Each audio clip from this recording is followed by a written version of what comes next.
করছো?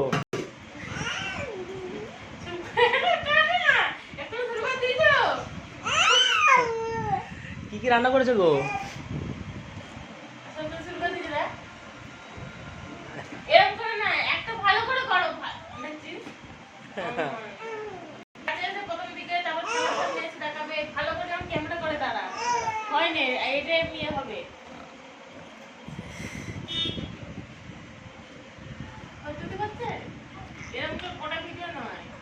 যেমন short video করো প্রথমে আমার সামনে কি হচ্ছে এই যে খেতে হচ্ছে এখানে কি কি রান্না করছো বলে সামনে থেকে এসে একটা যেমন দেখাবে দেখিয়ে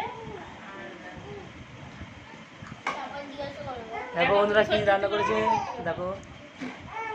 এরকম করে করছে কেন? ভালো করে শর্ট ভিডিও ছাড়া না ওরা ভিডিও দেখবে কত শর্ট দিন দাদা ব্যাটা যে পিছন থেকে ক্যামেরা তো কি করছো ক্যামেরার সাথে কথা বলে বের হয় আর আইন জল পড়ছে আমার ছুটকা আমাদের দেখেছো না এগুলো দিবে না বকছি আমি তো না প্রথমে এবার শুরু করো